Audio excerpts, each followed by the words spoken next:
जय श्री हरि विष्णु। देवउठनी एकादशी व्रत कथा। एक राजा था, उसके राज्य में प्रजा सुखी थी। एकादशी को कोई भी अन्न नहीं बेचता था, सभी फलाहार करते थे। एक बार भगवान ने राजा की परीक्षा लेनी चाहिए। भगवान ने एक सुंदर रूप धारण किया तथा सड़क पर बैठ गए। तभी राजा उधर से निकला और सुंदरी को देखकर चकित रह गया। उसने पूछा, हे सुंदरी, तुम कौन हो और इस तरह यहाँ क्यों बैठी हो? तब सुंदर स्त्री बने भगवान बोले, मैं निराशिता हूँ। नगर में मेरा कोई जान पहचान वाला नहीं है, किससे सहायता मांगूं? राजा उसके रूप पर मोहित हो गया था। मैं बोला, तुम मेरे महल में चलकर मेरी रानी बनकर रहो। सुंदरी बोली, मैं तुम्हारी बात मानूंगी, पर तुम्हें राज्य का अधिकार मुझे सौंपना होगा। राज्य पर मेरा पूर्ण अधिकार होगा। मैं जो भी बनाऊंगी तुम्हें खाना होगा। राजा उसके रूप पर मोहित था, अतः उसकी सभी शर्तें स्वीकार कर ली। अगले दिन एकादशी थी। रानी ने हुक्म दिया कि बाजारों में अन्य दिनों की तरह अन्न बेचा जाए।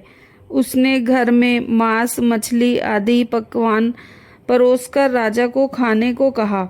यह सब देखकर राजा बोला, रानी, आज एकादशी है, मैं तो केवल फलाहार ही करूँगा। तब रानी ने शर्त की याद दिलाई और बोली कि या तो खाना खाओ, नहीं तो मैं बड़े राजकुमार का सिर काट दूंगी। राजा ने अपनी स्थिति बड़ी रानी से कही तो बड़ी रानी बोली, महाराज, धर्म ना छोड़े, बड़े राजकुमार का सिर दे दें। पुत्र तो फिर मिल जाएगा, पर धर्म नहीं मिलेगा। इस दौरान बड़ा राजकुमार खेलकर आया। माँ की आंखों में आंसू देखकर वह रोने का कारण पूछने लगा, तो माँ ने उसे सारी स्थिति बता दी। तब वह बोला, मैं सिर देने के लिए तैयार हूँ। पिताजी के धर्म की रक्षा होगी, जरूर होगी। राजा दुखी मन से राजकुमार का सिर देने को तैयार हुआ तो रानी के रूप से भगवान विष्णु प्रकट होकर असली बात राजा को बताई। राजन, तुम इस कठिन परीक्षा में पास हुए।